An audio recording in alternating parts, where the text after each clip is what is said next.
अस्सलाम वालेकुम जी, मेरा नाम है तारिक बज़मी। इलेक्शन की गहमा गहमी है और नून लीग पूरी तैयारियों में नजर आ रही है। और जिस नून लीग के खिलाफ माजी में महाज खोला गया, जिस तरीके से मियां मोहम्मद नवाज शरीफ को आउट करने की कोशिश की गई, अब उन्हें भरपूर अंदाज से वेलकम भी किया जा रहा है। क्या नवाज शरीफ आने वाले वक्त में मुल्क की मईशत के लिए मजबूरी बन चुके हैं, या फिर जो ऊपर हल्का है वो समझ चुका है, या एस्टेब्लिशमेंट ये समझ चुकी है कि अब जो है वो इनके बगैर गुजारा नहीं? और क्या आमदा इलेक्शन में पाकिस्तान मुस्लिम लीग नून मैदान मार पाएगी या नहीं? इन सब पर बात करते हैं, मुल्की सियासत पर बात करते हैं, बिलखुसूस नून लीग के हवाले से, और हल्के भी की भी कुछ बात होगी। हमारे साथ मौजूद हैं मलिक अहमद खान साहब, सीनियर मुस्लिम लीग नून के रहनुमा हैं, और इसके साथ-साथ साबिक वज़ीर कानून भी। और बहुत कम ऐसी शख्सियात हैं कि जिनकी रिस्पेक्ट दूसरी पार्टी के लोग भी करते हैं, और मलिक अहमद साहब का शुमार उन लोगों में होता है कि जिनकी इज्जत पीटीआई के वर्कर्स भी करते हैं और पीटीआई भी करती है, और इसी तरह ऑपोजिशन हर दौर में इनकी करती है। अस्सलाम वालेकुम सर। जी वालेकुम सलाम। ये जुमला तो मैंने दुरुस्त कहा सर, कि यकीन करें कि दो लोग हैं, पहला नंबर तो आपका, दूसरा मलिक मुसद्दिक साहब का, कि जिनके बारे में टीवी के टॉक शोज हों, या वैसे हल्का अहबाब हो या हल्का सियासत हो, उसमें बड़ा एहतराम से आपका नाम लिया जाता है। नहीं, ये आपकी मेहरबानी है। आजकल तो सोशल मीडिया पे ऐसी-ऐसी गाली पड़ते हैं कि वो देखने के बाद बाज़ औक़ात तो दिल करता है किनारा कशी कर दें। तो सर, इलेक्शन हो रहे हैं, हो रहे हैं। या आज के फैसले के बाद? ये भी कोई डाउट्स नहीं है। वैसे पहले मेरी नज़र में जो सुप्रीम कोर्ट का फ़ैसला था उसके होते हुए लाहौर हाई कोर्ट के फ़ैसले का सुप्रीम कोर्ट ने आज ऐसा कहा है कि कोई जवाज़ भी नहीं है और ये दुरुस्त है। और हम मैं तो 5 साल से हम तो इलेक्शन कैंपेन में हैं। हमारी तो ख्वाहिश है कि जितनी जल्दी हो जाए, हो जाए। हाँ, इलेक्शन कैंपेन के अलावा मुसीबत बड़ी झेली है आप लोगों ने। As a matter of fact वो फिर पॉलिटिकल विक्टिमाइजेशन जितनी अरूज पे थी इस दौर में, पहले कभी रही है सर? मतलब आप इतने ये अरसे से देखिए, सियासत कर ये रहे हैं। आपकी मैं एक बात ऑनेस्टली आपको बताऊं कि मुझे इस बात पर बड़ा शिकवा है कि शायद हम आज भी कहीं करोने वस्ता के दौर में ज़िंदा हैं। हुँ, और लगता मुझे ऐसे है कि इसके साथ जमहूरियत का ही नुकसान है हुँ, कि आपकी हुकूमत ख़त्म हुई, कोई पीसफुल ट्रांजिशन नहीं है। इनकम्बेंट गवर्नमेंट्स के रिमूवल के साथ जो इनकम्बेंट होते हैं उनको जेलों में जाना पड़ता है। हुँ, तो ये कैसे ये निज़ाम इस नहज पे पहुंच गया? हुँ, वज़ीर-ए-आज़म को फांसियाँ दी जा रही हैं, वज़ीर-ए-आज़म को जेलों में डाला जा रहा है, और ये सबके साथ हो रहा है। हुँ, ये मियाँ नवाज़ शरीफ के साथ हुआ, ये ज़ुल्फ़िकार अली भुट्टो के भुट्टो के साथ साथ हुआ, हुआ। ये इमरान खान के साथ हो रहा है। हुँ, और फिर एक अजीब-सा दायरा है, यहाँ पे शायद मकबूलियत की मिराज हासिल करने के लिए फ़ौज को गाली देना समझते हैं कि ग़ालिबन इससे वो पॉपुलर होंगे। तो लेकिन हुँ, पॉपुलर आप एक ताकतवर हल्के को गाली देकर अपनी मकबूलियत तो ढूँढ रहे होते हैं, लेकिन हुँ, आप साथ मुल्क की बुनियादें भी हिला रहे होते हैं। बिल्कुल ऐसे। तो अपनी मकबूलियत के ख्वाहाँ जो लोग हैं, जो अपनी मकबूलियत को हासिल करने के लिए बड़े शॉर्ट साइटेड एक अरेंजमेंट में अपनी उस पोज़ीशन पॉलिटिकल को लेते हैं। हुँ, और आज मियाँ नवाज़ साहब ने बड़ी अच्छी बात की है, आई रियली एप्रिशिएटेड दैट, जो उन्होंने कहा उन्होंने कि हमने पब्लिकली जब भी कोई वादा किया उतना ही किया है जो वफ़ा किया है। हुँ, ये देखिए इमरान क्या करते रहे। तो ऐसे वादे करना जिनको आप कभी ताबीर नहीं दे सकते, जिनकी कभी तकमील नहीं कर सकते, और फॉल्ट लाइन्स को एक्सप्लॉइट करना, मैं मुझे पता है कि मैं एक कम तरक्की याफ़्ता मुल्क में हूँ। हुँ, मैंने भी बहुत सी तरक्की की मनाज़िल तय करनी है।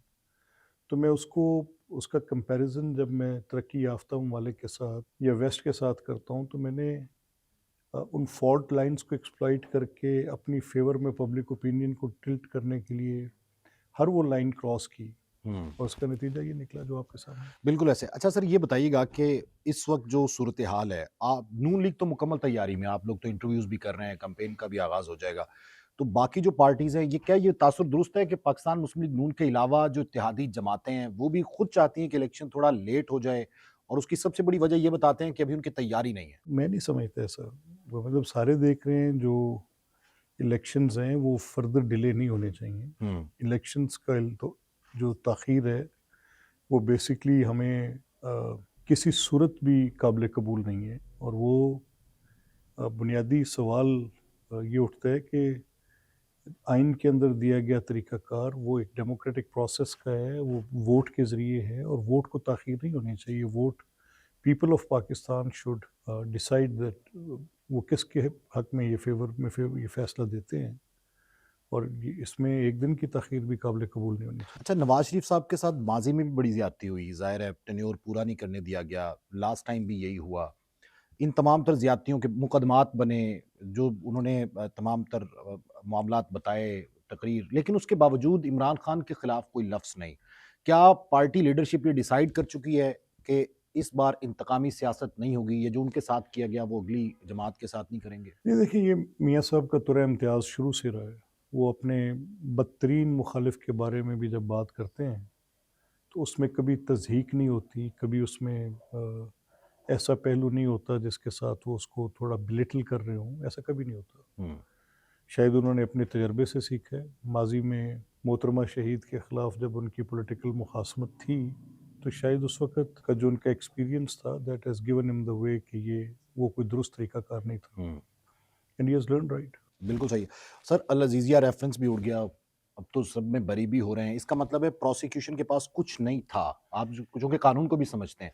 तो इन तमाम तर मामलात में जो पार्टी का नुकसान हुआ, इसका शिकवा भी आप लोग किसी से नहीं करेंगे? अच्छा, आज एक बात ज़रा इस पे थोड़ा गौर करें कि मियाँ नवाज़ शरीफ, उनकी फ़ैमिली, या शहबाज साहब और उनकी फ़ैमिली, उनके ख़िलाफ़ जो भी मुकदमात थे, वो थे उनके कारोबारी मामलात। हम्म, अच्छा, कहीं ये इल्ज़ाम नहीं था कि जी को बैंक लोन लिया है, राइट ऑफ किया है, नो, बिल्कुल ऐसे। ऐसा कुछ नहीं है। कहीं कोई इल्ज़ाम नहीं था कि किसी प्रोजेक्ट से करप्शन की है, हम्म, किकबैक लिया है, ये भी इल्ज़ाम नहीं था। वो जो मामलात नॉर्मली एफबीआर के होते हैं, उनको कन्वर्ट किया क्रिमिनल प्रोसीडिंग्स में, हम्म, और उनको क्रिमिनल प्रोसीडिंग्स में कन्वर्ट करके उसकी बुनियाद पर शहजाद अकबर जैसे लोग बैठ गए, हम्म, और फिर उन्होंने पूरी कौम और मिलत का वक्त ज़ाया किया। एक तमाशा बरपा था, आपके सामने था वो। हम्म, देखा हमने, कोई केस पहले नैब में भेजा, फिर वही केस उठा के एफआईए में भेजा, हम्म, और जब वो जुडिशियल स्क्रूटनी से गुजरा तो उसमें कोई भी एक ऐसी चीज़ नहीं थी जिससे पता चलता कि कोई जुर्म हुआ। बल्कि चीफ जस्टिस का बड़ा जबरदस्त जुमला है कि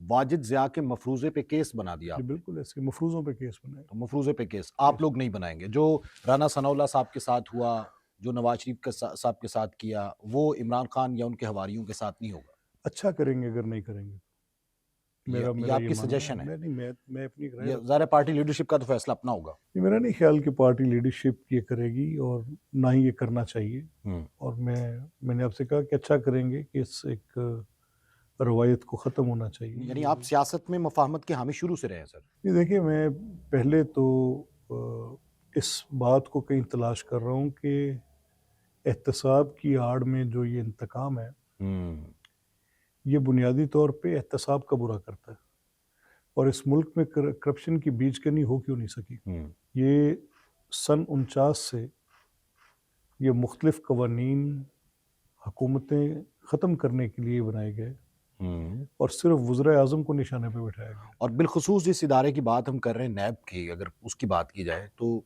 ये तो वाकई पॉलिटिकल विक्टिमाइजेशन के लिए बनाया गया, और इसको असेंबली फ्लोर पे डिस्कस भी किया गया कि इसके इख्तियारात को महदूद किया जाए। ये सिर्फ नैब नहीं, ये एबडो था, ये हम्म, परोडा था, ये डोपा था, इस पे जिसको जो भी नाम आप दे लें, प्रिवेंशन ऑफ करप्शन के नाम के ऊपर जितने भी कवानीन बने, उनका इस्तेमाल बड़ा गलत हुआ, और बुनियादी तौर पे वो एहतसाब का ही बुरा करते रहे। यानी एक, अगर आप पॉलिटिकली मोटिवेटेड लॉज बनाएंगे और उसके साथ आप पॉलिटिकल पार्टीज़ को सरकमवेंट करेंगे, उसके साथ आप लोगों की लॉयल्टीज़ को तब्दील करेंगे, उसके साथ कायम हुकूमतों के ख़ात्मे की बात करें। देखें ना, जस्टिस जावेद इकबाल जी जी। जो चेयरमैन नैब थे, मेरा ख्याल है पाकिस्तान की तारीख के मुतनाज़ा तरीन किरदारों में से एक किरदार जावेद इकबाल साहब होंगे। तो उनकी एक अपनी जावेद चौधरी साहब के साथ इंटरव्यू थी, जिसमें उन्होंने कहा कि मुझे ये कहा गया कि ये मुस्लिम लीग के लोग हैं, इनके ख़िलाफ़ मुकदमे कायम करें, और ये तहरीक इंसाफ के हैं, ये मुकदमे कायम नहीं करने हैं। हमने मुस्लिम बिल्कुल लीग ऐसे। को तोड़ना है और इनकी हुकूमत कायम करनी है। हम्म,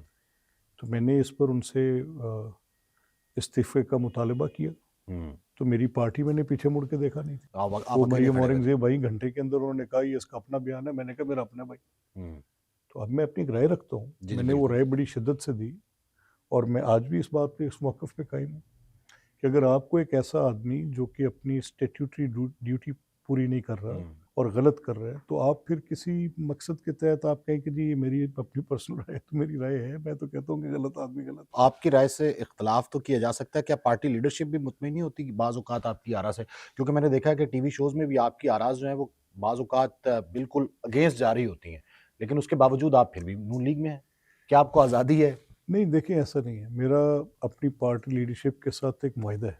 हुँ, वो मेरा उनके साथ एक लॉयल्टी का बॉन्ड है। मेरा उनके साथ एक धड़े में रहने का बॉन्ड है। मैं उनकी सियासी बसीरत पर उन पे एतमाद करता हूँ। मैं समझता हूँ कि मियाँ नवाज़ शरीफ इस मुल्क के अंदर जो पॉलिटिकल पोजीशन उनकी है किसी हुँ, और की नहीं है। मैं अगर ये समझ सकूँ कि अवामुन नास की होप किस में इन्वेस्ट की जा सकती है, तो मेरी राय में अगर आज मैं सब पॉलिटिकल जो लोग हैं उनको सामने रख लूँ, हुँ, तो ना इमरान खान में की जा सकती है। उन्होंने स्वाय नफ़रत के, स्वाय बिल्कुल, मायूसी के, तासुब स्वाय एक एक मुआशरती बिगाड़, chaos क्रिएट कर एक दिया एक पूरे उन्होंने माशरे टोटल बिगाड़ पैदा कर, तो मैं उनको तो कम से कम अपना रहनुमा नहीं देख सकता। हुँ, पीपल्स पार्टी की जो मेरी नज़रियाती ज़िद है उनके साथ, हुँ, मैं ये चाहता हूँ कि बहुत बड़ी प्राइवेटाइजेशन हो।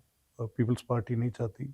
पीपल्स पार्टी इस्लाम, सोशलिज़्म के नारे की खालिक रही। हुँ, मैं बुनियादी तौर पे एक एक दूसरी सोच का हामी आदमी हूँ और मैं एक इकोनॉमिक रिफ़ॉर्म को चाहता हूँ कि दुनिया के अंदर जो आज़मूदा मॉडल्स हैं, उनके तहत ये प्रोग्रेस होनी चाहिए। मैं वो छाप बिल्कुल नहीं चाहता जो नज़रिए दुनिया में पिट गए। हुँ, तो मुझे नज़र आता है कि पाकिस्तान की तरक्की किस नज़रिए के साथ मुंसलिक है, और मुस्लिम लीग मुझे वो रास्ता देती है। मियाँ हुँ, नवाज़ शरीफ की क़यादत वो मुझे रास्ता देती है। तो मेरा उनके साथ एक बॉन्ड है और मेरी उनके साथ एक अनकंडीशनल एक अताअत भी है। लेकिन बिल्कुल मैं सही, अपनी राय रखता हूँ, बिल्कुल और रखते मैं हैं। राय, चाहे वो मेरी लीडरशिप कोई ऐसी बात कर रही होगी जिसमें मुझे लगेगा कि यहाँ पर मुझे पब्लिक डिस्कोर्स में, पार्टी के अंदर कहीं पर भी अपनी एक राय देनी चाहिए, तो मैं बड़े खुले दिल से करता हूँ और वो सुनते भी हैं। बिल्कुल ऐसे। अच्छा सर, चलें आपकी राय ही जान लेते हैं, पार्टी की राय तो अलग कि लेवल प्लेइंग फ़ील्ड आप आप क्या कहते हैं मिलनी चाहिए इमरान खान को भी या मिल रही है? अच्छा, चलें ऐसे कर लें कि Imran level playing field preference को कहते हैं। हाँ, अगर उनकी नज़र में देखा जाए तो। हाँ, तो चलें कर जी, लें, ऐसे कर लें ना, ऐसा कर लें। ठीक। तो अगर इमरान की लेवल प्लेइंग फील्ड ये है कि पूरी एस्टेब्लिशमेंट उनके पीछे खड़ी हो, लाइक 2018। चलिए let's bring it to this point, हम स्पेसिफिक हुए बगैर बात करते हैं। ठीक है। ठीक। अगर इमरान की हमायत में फ़ौज आए हुँ, और वो इमरान की हमायत में नैब भी आ जाए, हुँ, इमरान की हमायत में सुप्रीम कोर्ट भी आ जाए, साकिब निसार की कोर्ट पूरी की पूरी पूरी की पूरी, कोई शक नहीं। इमरान की हमायत में खड़ी हो। बिल्कुल। अच्छा, अब इन हालात में इमरान को एक दूसरी पॉलिटिकल पार्टीज़ को तोड़ दिया जाए, उन पर मुकदमात कायम कर हुँ, दिए जाएँ, तो वो लेवल प्लेइंग फील्ड की बात उस वक़्त अगर कोई करे, तो फिर इमरान को 2018 में लेवल प्लेइंग फील्ड की बात करनी चाहिए थी। तो जिनकी हमायत की बुनियाद पर आप खुद हुकूमत में आए, हुँ, आप उसको लेवल प्लेइंग फील्ड कहते हैं। अच्छा, चलें, आज लेवल प्लेइंग फील्ड क्या है? मेरा तो कोई आज इख्तियार नहीं है। मेरे पास आज क्या मामला है? और मैं कोई किसी चीज़ पर क्या कोई लॉपसाइडेड कोर्ट्स मेरे साथ खड़ी हैं? आज क्या मुझे कोई साकिब निसार अवेलेबल है? आज मुझे क्या हाँ, कोई उस तरह जनरल, से कोई नहीं खड़ा आप लोगों के नहीं, सामने। आज मुझे क्या कोई जनरल फैज़ अवेलेबल है? शुक्र करें नहीं है। नहीं, मैं आपसे पूछ रहा हूँ ना। बिल्कुल नहीं। तो मेरी राय में ये एक कैसे ढकोसला है और ये हुँ, हमें शोर मचा रहे हैं। ये खुद अपने उस किए में फँस गए हैं। देखें अब हुआ क्या है। मैं ख्वाब में भी ये नहीं सोच सकता कि आप अपने मुल्क के दिफाई इदारों पर एक प्री मेडिटेटेड अटैक करेंगे हुँ, और एक पॉलिटिकल पार्टी को एक अनार्किस्ट टेंडेंसी वाली पार्टी में कन्वर्ट करेंगे। आप एक 27-28 मिलिट्री इंस्टॉलेशंस पे एक ही दिन में, एक ही वक्त में हमला करेंगे। हुँ, किस लिए करेंगे? कि आपके खिलाफ एक लीगल प्रोसेस, एक वारंट जो एग्जीक्यूट करना चाह रही है स्टेट, जिसमें आप पे करप्शन के मुकदमात हैं, छोटे और बड़े, जिसमें हुँ। 190 मिलियन से लेके घड़ी की चोरी जो तक भी सब है कुछ है। कानून को तो मतलूब है मैं ना। हुँ, लिविंग इट असाइड। अब एक कोर्ट का वारंट है। हुँ, 5 साल आप मुझे ये दर्श देते रहे कि भई आपके खिलाफ कोर्ट का फैसला है, तो हमने हुँ, कहा ठीक है। अगर कोर्ट कह रही है कि हम गिल्टी हैं, या कोर्ट हमें चार्ज कर रही है और कह रही है आके सफाई दें। मेरी लीडरशिप तो 80-80, 85-85 पेशियां अब भुगतती रही भुगतती एक-एक रही, अदालत बिल्कुल। के अंदर। और ये नहीं कि सिर्फ एक पूरी के पूरे, मतलब आप एक से खत्म होता यू दूसरी अदालत यू में। You name it and you count it, किस किस के ऊपर मुकदमा नहीं किया। मियां 200, नवाज शरीफ से 400, शुरू 400 करें, दिन लोग कैद रहे हैं। मियां नवाज शरीफ से शुरू करें और उसको आप फिर शहबाज साहब पे ले आए, मरियम मरियम पे ले नवाज, आए, हमजा हमजा साहब पे शहबाज, ले आए, एहसन साहब जैसे ख्वाजा लोगों पे साद ले आए, रफीक, ख्वाजा आसिफ साहब जैसे लोगों ख्वाजा पर ले आसिफ, आए। बिल्कुल देखिए ऐसे। मुझे ख्वाजा आसिफ का है वो great regard for Khawaja Asif, और वो अब मुझे एग्जैक्टली पता है कि उस्मान डार ने किसको कहकर वो मुकदमा बनवाया, कितना झूठा बनवाया, कितना बेबुनियाद था वो, उनको किस तरह से उन्होंने, he is a 74 years old man, बीमार आदमी थे, उठा कर ले जाके जेल में फेंक दिए। राणा सनाउल्लाह भी वो देखें अच्छा, मुझे मुझे बहुत अफसोस है शिद्दत से कि उसको वो, you can say anything about Rana Sanaullah, लेकिन क्या हाँ, सनाउल्लाह ये रह तो गई नहीं हो ना? सकता, मनशियात फरोश तो नहीं हो सकता अरे सर। यार देखिए, आप बनाते कब्जे का बनाते, कोई और बनाते जिस पे यकीन अब भी किया जा सकता अब था। ये जो भुगत रहे हैं हम्म। कि आर्सन करना और उसके बाद कहना मुझ पे मुकदमा ना कायम करो, फिर लेवल प्लेइंग फील्ड होगा। अच्छा सर, दूसरे अल्फाज में हम ये कह सकते हैं कि माजी में जो बिलखुसूस ये टेन्योर गुजरा है उसमें असम्बली के फ्लोर के तकद्दुस को पामाल किया गया सर, अदारों की इज्जत तो अलग, कि वहां पे कल में भर के कहा गया कि ये मनशियात अच्छा, बरामद हुई, बाद में कुछ भी नहीं था। ये देखिए, मैं एक तो मुझे पॉलिटिकल पार्टीज पे बशमूल अपनी पॉलिटिकल पार्टी के और बशमूल ऑल अदर पॉलिटिकल पार्टीज, मुझे याद है मैं 1988 की नेशनल असेंबली में एज अ स्टूडेंट गया था। ऑब्जर्व किया मैं आपने, तालिब देख के इल्म था, बिल्कुल। तो उस वक़्त जब विजिटर्स गैलरी से जीए भुट्टो का नारा लगा, तो मुझे बतौर एक 8वीं जमात के तालिब इल्म के, मैं क्लास 8th में था, तो मैंने महसूस किया शायद कि गालिबन ये एक पॉलिटिकल हाउस जी है, जी। नारे लग भी जाते हैं, लेकिन मुझे लगा कि शायद ये मुनासिब नहीं।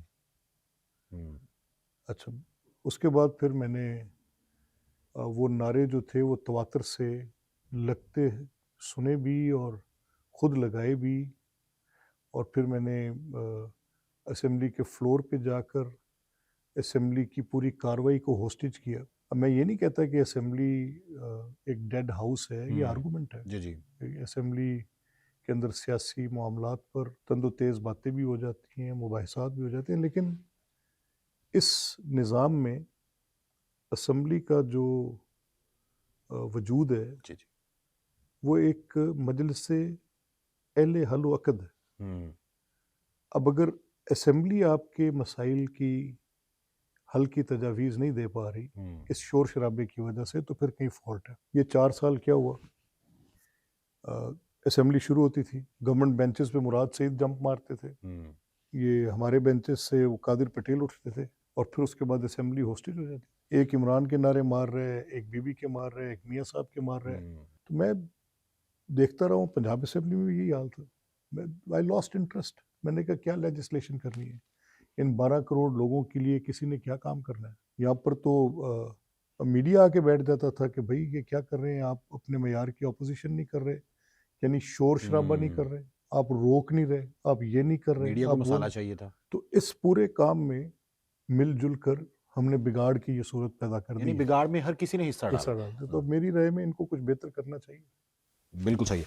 सर, हल्के के लिए क्या कर रहे हैं? ज़ाहिर है हल्के में भी टाइम देना आपने, माशाल्लाह से आप नेशनल लेवल पे भी अपनी पार्टी के साथ भी हैं और करता धरता में से हैं, तो हल्के के लिए कैसे टाइम निकालते हैं और नेक्स्ट क्या प्रोजेक्ट्स हैं? ऑनेस्टली एक लेवल ऑफ डिससेटिस्फेक्शन है। अब मैं क्या गिनाऊँ कि कितनी सड़कें बनी, क्या हुआ, क्या नहीं नहीं हुआ, मैं नेक्स्ट कितने इसीलिए स्कूल, पूछ रहा हूँ नहीं सर। मैंने फ़ायदा ही नहीं है। It is too little and it is too little. बहुत थोड़ा हुआ है जो भी हुआ। वैसे है कोई वहाँ पे यूनिवर्सिटी का प्लान, वहाँ पे मोटरवे तो है भी, या सर अफवाहें कि खत्म हो गई, वो नहीं, नहीं, किसने कहा ख़त्म हो गई? पीटीआई ने उड़ाई सर सोशल मीडिया पे। क्या कह रहे हैं? वो कहते हैं कि मोटरवे का सिर्फ लॉलीपॉप था, वो अब नहीं बनेगी। ये झूठे हैं मतलब और हल्के, बदतरीन झूठे हैं। हमें तो ज्यादा खुशी है क्योंकि मेरा ताल्लुक देखिए वो बहावल नगर से, बहावल नगर तक मोटरवे बन 20 जाएगी। अरब रुपया उसके लिए मुख्तस हुआ पिछले बजट में, वो लैंड एक्वायर करने के लिए। उसकी टाइमलाइंस हैं, लैंड एक्वायर करने का एक वक्त होता है, फिर प्रोजेक्ट की ग्राउंड ब्रेकिंग के बाद उसकी कंप्लीशन का एक वक्त होता है, तो उसकी टाइमलाइंस दी हुई हैं। ये 3 साल में मनसूबा मुकम्मल होना है।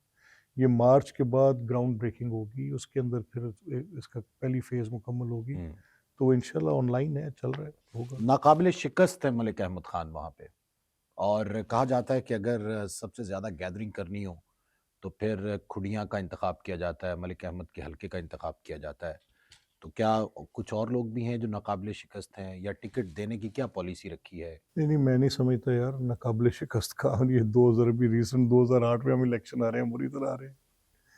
ये तो अवाम का अपना एक मिजाज होता है, उनकी अपनी एक राय होती है, हुँ, उसका इजहार वो करते हैं। हम अपनी सही और कोशिश करते हैं, लेकिन एक बात है, हम बहार हो ख़ज़ां हो, एक ही जैसे होते हैं। हुँ। हार जीत के बाद भी हम वहीं पर होते हैं जहाँ होते हैं। नहीं सर, मैं देख चुका हूँ जो मरियम, ये अभी जो रिसेंट हल्का आपने जलसा किया था, शहबाज शरीफ साहब गए थे, तो वो बहुत बड़ा क्राउड था और अगस्त बदिंदा थे ये सारे पीटीआई के लोग कि इतना बड़ा जलसा कैसे हो गया। और फिर मीडिया में ये खबरें थी कि जो अकाबरीन हैं वो डिस्कस कर रहे थे कि मलिक अहमद साहब का हल्के का इंतखाब ही इसीलिए किया गया। मेरा ख़्याल है कि वो इलाका जो है, हुँ, वो मियाँ नवाज़ शरीफ की पार्टी का एक स्ट्रॉन्ग बेस है, हुँ, मुस्लिम लीग का गढ़ है। तारीख़ी एतबार से ये इलाका मुस्लिम लीग की एक बड़ी स्ट्रॉन्ग बेस है, हुँ। और यहाँ पे लोग मियाँ नवाज़ शरीफ साहब से, शहबाज साहब से अकीदत की हद तक प्यार करते हैं। सर, इस्तेहकाम पाकिस्तान पार्टी वाक़ई बी टीम है नून लीग की, क्या उनको एडजस्ट किया जा रहा है और किस लेवल तक किया जा रहा है? नहीं, देखें, ऐसा नहीं है। इस्तेहकाम पाकिस्तान पार्टी मेरे हलके में जो मेरे खिलाफ साहब हैं, वो या तो पीटीआई में होंगे हुँ, या पीपल्स पार्टी में होंगे या इस्तेहकाम में होंगे। मतलब सीट एडजस्टमेंट नहीं होगी। नहीं, मैं जो कह रहा हूँ कि मतलब मुझे समझ नहीं आई कि ये उसको बी टीम कैसे कह रहे हैं, क्योंकि हम तो अब इलेक्शंस में जा रहे हैं ना। हुँ, तो ऑन ग्राउंड तो हम एक बड़ी मुतहारिब पोजीशन में हैं। हुँ, वो जहाँ पर एक उसका इस्तेहकाम पार्टी का इलेक्टेड बंदा अगर कोई था, तो उसने हमारे पीएमएलएन के बंदे को हराया हुआ था। हुँ। और या अगर किसी हल्के में हम थे जीते हुए, जी, जी। तो ये जो आज इस्तेहकाम में है, वो इससे पहले पीटीआई में थे। और वो इमरान की इन गलत पॉलिसियों की वजह से, उसकी इस नफ़रत की वजह से, उसके इस एक बिल्कुल नॉनसेंसिकल बयानिए की वजह से, ये साइफ़र से लेके, सूरी की स्टेटमेंट से लेके, 9 मई से लेके, तो कौन इतनी गंदी सियासत का बोझ उठा सकता है? हुँ। वो समझदार लोग हैं, उन्होंने किनारा किया। सर, फिरदौस आशिक अवान, जहांगीर तरीन, अलीम खान, हाशिम डोगर, क्या इनको आपकी राय ले रहा हूँ, ज़ाहिर है पार्टी पॉलिसी तो बाद में होगा। इनको एडजस्ट होना चाहिए, आप समझते हैं कि उनको एडजस्ट करना चाहिए? ये देखिए, ये तो लीडरशिप का फैसला होगा। मेरे लिए ये सारे बड़े मोहतरम हैं, मेरे राय दोस्त हैं। आपकी क्या है सर? देखिए, उनके अपने-अपने हलके हैं, वहाँ पे हमारे कैंडिडेट्स भी हैं। हुँ, मैं ये समझता हूँ कि ये लार्जर ब्रॉडर बात होगी। मेरी राय में तो फिरदौस आशिक साहिबा ग़ालिबन सियालकोट से हैं, तो वहाँ पे हम किस तरह से उस हलके में जहाँ पे अरमगान सुबहानी है, तो मैं तो हुँ, कहूँगा अरमगान ही रहें। मैं कैसे क्योंकि कह अगर सकता सिरसे हूँ कि नून के वो साथ हैं वो। नहीं, नहीं, अदरवाइज़ भी मैं जानता हूँ कि अलग सीट वो जीत सकते हैं। हुँ, और इसी तरह आपने क्या नाम लिया, और उसके अलावा सर मैंने जहांगीर कहा तरीन जहांगीर साहब का तरीन साहब लिया। का बेटा है। अच्छा, तो जहांगीर खान जहाँ पे कैंडिडेट हैं, वहाँ पे हमारे बड़े भाई हैं सदीक खान बलोच। हम तो उनके हम ही होंगे, तो मैं अब क्या कह सकता ठीक है। अच्छा सर, आखिर में क्या पैगाम है आपका हल्के की अवाम के लिए? हूँ। बस मैं ये दुआ करता हूँ कि अल्लाह ताला हमें इस काबिल करे कि वो जो बार-बार अपना ट्रस्ट पोज़ करते हैं, उसको पूरा करते रहें। तो आप समझते हैं कि अब टेन्योर पूरा करेगी? क्योंकि आसार तो ये बताते हैं कि इस वक़्त हवाएँ, फ़ज़ाएँ सब मुस्लिम लीग नून के साथ। मेरा ये ख़्याल है कि मुस्लिम लीग ने जब भी मौका मिला है, डिलीवर किया है। अच्छा, मौका मिलता है या दिया जाता है सर? अवाम पाकिस्तान देते हैं, ऐ उनके वोट से ऐसे ही होता आपको मलिक अहमद नहीं कहते, ऐसे निकल जाते हैं है। आप। सर ये बताएँ कि मौका मिला, तो कहा जा रहा है कि मईशत जो है वो सिर्फ़ नवाज़ शरीफ ठीक कर सकता है, मतलब इसहाक डार साहब ठीक कर सकते हैं। तो लास्ट टाइम भी इसहाक डार साहब को बड़े प्रोटोकॉल से लाया गया था, तो क्या गलती थी कि महँगाई भी करनी पड़ी और वो चलना पड़ा? वो एक मिथ है या कह लें कि मफ़रूज़ा है कि इमरान खान साहब की वजह से ये सारा कुछ हुआ था। वो तो लोग सुन-सुन के तंग आ गए। नहीं, ऐसे नहीं है। महँगाई ऑन ऑफ का बटन नहीं। हुँ, महँगाई बुनियादी तौर पे आपकी 1 साल की या 2 साल की या 3 साल की फ़िस्कल, आपकी ट्रेड पॉलिसीज़, आपकी इकोनॉमी की मैनेजमेंट, आपके इम्पोर्ट एक्सपोर्ट के बिल्स के साथ, आपकी जो रेगुलेशंस हैं, जो आपके इकोनॉमी को मैनेज करते हैं, आपकी लार्ज स्केल मैन्युफैक्चरिंग, आपकी जॉब अपॉर्च्युनिटी, इन सब का एक मजमूआ होता है। हुँ, अगर ये सब चीज़ें दुरुस्त हों तो महंगाई नहीं होती। इन नेशनल फैक्टर्स भी होते हैं। अगर 3 साल ये तबाही का शिकार रही हों तो उसका जो डायरेक्ट इम्पैक्ट आता है वो इस तरह से आता है कि महंगाई के इन्फ्लेशन फिगर्स में बहुत ज़्यादा इजाफा हो जाता है, वो बिल्कुल स्काई रॉकेट कर। तो डार साहब अगर बहुत भी काबिल थे, ही कुडंट हैव मैनेज्ड। एक साल के अंदर जब आप आए हैं तो एक बजट आपके बिल्कुल डोर स्टेप पे था और आपने आते ही वो बजट देना था, और फिर उसे एक बजट के अंदर आपने क्या क्या नहीं करना था। IMF को वापस लाना था, जो ऑयल की प्राइसेस के अरबों डॉलर के जो मिसकमिटमेंट्स थे। आप सऊदी अरब से तेल ले रहे हैं 100 रुपए का, आप मिसाल दे रहा हूँ, 20 रुपए आप सब्सिडी दे रहे हैं, बाहर से महंगा तेल लेके मुल्क में सस्ता बेच रहे हैं। बिल्कुल ऐसे सब्सिडी का मुझे याद है जब वज़ीर-आज़म बने शहबाज शरीफ साहब, तो इन्होंने जर्नलिस्ट को बुलाया था, उसमें मैं भी शामिल था, तो वो कहते हैं कि ये हमें अगर पता होता ये मामलात हैं तो हमने कभी भी हुकूमत में नहीं आना था। और ये नहीं, शायद मैं शहबाज साहब की इस बात से मुत्तफिक नहीं हूँ। अगर उनको पता भी होता तो फिर भी इस मुल्क को संभालने के लिए किसी एबल लीडरशिप की जरूरत थी। वो एंड संभाल नहीं शहबाज पाए साहब ना डिड दैट। 7-8-9 माह में। नहीं, ऐसा नहीं है, शहबाज साहब नेविगेटेड इट अच्छा, वेरी अगर वेल। मुस्लिम लीग नून ना आती तो ज़्यादा बुरा हाल होता। आप डिफॉल्ट कर चुके होते। मतलब डिफ़ॉल्ट से बचाया मुस्लिम लीग ने। आप आज मैं आपको बताऊं, हुँ। ये अगर मुस्लिम लीग की हुकूमत, ये PDM की हुकूमत, पीपल्स पार्टी, ये सारे लोग, ये पॉलिटिकल पार्टीज रिस्पॉन्सिबिलिटी का मुजाहरा ना करती तो ये खलंडरा तो ले गया था, तबाह कर गया था। अच्छा, इस पे नवाज़ शरीफ साहब नाखुश थे कि आपने ये ढोल अपने गले में क्यों बाँधा नहीं, है ऐसा कि नहीं, मैनेज नहीं हुआ, इस तरह की अफ़वाहें थी? नहीं, ऐसा बिल्कुल नहीं। सर बहुत शुक्रिया। Thank you very much sir. Thank you.